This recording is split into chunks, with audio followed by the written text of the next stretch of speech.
السلام علیکم. افریقې چې دوه ملکانو چې هغه چې یوه کینیا وه او بل تنزانیا، دغه چې د امریکې سفارتخانې وې او دغو چې دماکې وسلې، نو دغو دماکو تعلق پاکستان سره چرنګه و. بل طرف ته پاکستان او انډیا منتخب وزیر اعظمان دا په خپله منځي تعلقاتو رغونې کوشش کوي، خو دو عسکري قیادتونه دغو دې جنګ منصوبه سره جوړه کړې وه. نو دا ټولې خبرې په دغه ویډیو چې زه تاسو سره شیر کوم. یعنی 7 اگست په 1998 چې افریقې چې دوه ملکان چې هغه چې یو کینیا و او بل تنزانیا، سباور په ټیم باندې د امریکې سفارتخانو چې دماکې وسلې یعنی بارودو یو ډک ټرک یې دغه سفارتخانو ته وروایو او دا د ملبې یو ډیر جوړ شو. یعنی دغه دماکو چې 200 کسان الته په موقع باندې جان بخښلو او امریکې د 4 غنټو آباده د دغه الزام دا د القاعده او د هغه سربراه اسامه بن لادن باندې ولګاو. یعنی اسامه بن لادن د امریکې په یک ټیم باندې ټولې دنیا په مخ چې یو غټ دشمن جوړ شو. یعنی په یک ټیم باندې دا اسامه بن لادن چیرته و، امریکې ته دا پته وه چې دای په افغانستان کې دا او دای دی په طالبانو حفاظت چې دا. نو یک ټیم باندې طالبانو حکومت دا پاکستان، سعودي عرب او متحده عرب اماراتو تسلیم کړی و. نو دا هغه لمحه وه چې پاکستان د انټرنیشنل سطح باندې د دغه مسایلو شکار جوړ شو.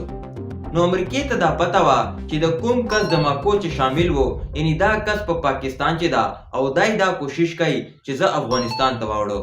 یعنی چې دای پاکستان ته راغلی و نو د جعلي پاسپورټ استعمال کړی و. نو دا کوشش کاو چې زه افغانستان ته واوړم.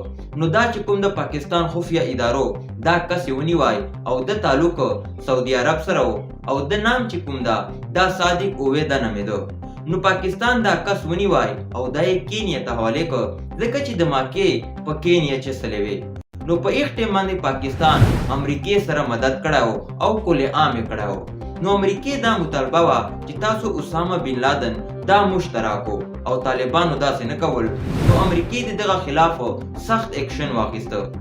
نو 20 اگست په 1998 چې دی امریکې د افغانستان او سودان باندې حمله وکړې او خپل کروز میزایلونه د دغو خلاف استعمال کړو.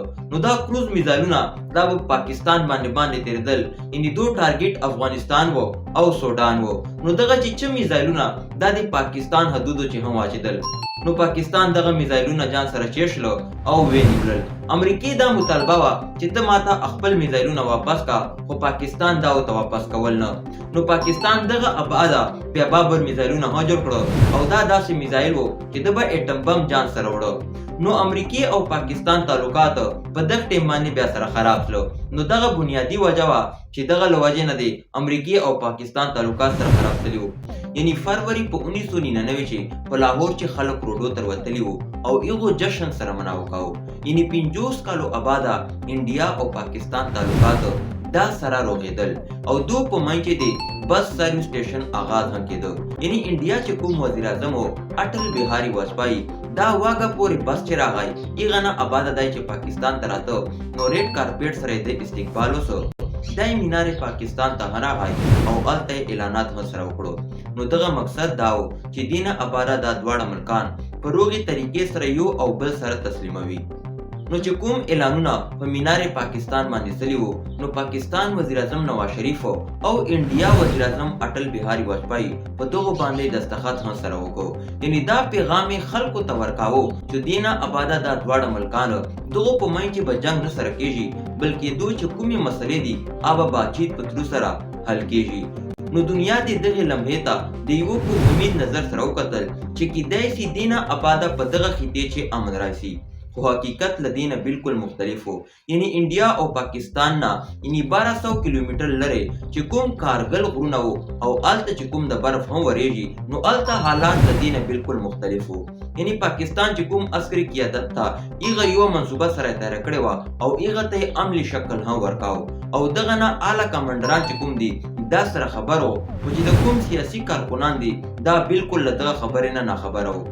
जनरल Javed Ehsan, lieutenant general Mahmud Ahmed, lieutenant general Mahmud Aziz او پاکستان آرمی چیف جنرال پرویز مشرف دغه دا منصوبه سره تیاره کړې وه او دا د مرکزي کردارونه او د دغې منصوبې والا، یعنې دغې منصوبې مقصد دا و چې موږ هلته سټریټیجیک پوزیشن اختیار کړو او انډیا نه دا مطالبه وکړو چې لا موږ تا باندې حمله کوو یا ته موږ سره مذاکرات وکړه. یو طرف ته دی چې کوم سیاسي کارکنان او رهنما دي په امن کاغذو باندې دستخطونه سره کوي، خو بل طرف ته چې کوم عسکري قیادتونه دي د جنگ تیاریګانې سره کوي. نو دا دواړه خبرې یوې او بل ته بالکل سره متصادم وي. دغه اباده داسې لمحه راغله چې څو میاشتې وتلې وې چې انډیا او پاکستان د کارګل جنگ سره وکړ. یعنی انډیا او پاکستان چې د کوم تعلقات سره رغېدل او دو امن معاهدو باندې دستخطونه کړي وو، دا صرف کاغذو پورې پاتې سوله. دینه اباده بیا پاکستان او انډیا تعلقات نور سره خراب سلو. دغه صورتحال چې ما تاسو سره شیر کړ.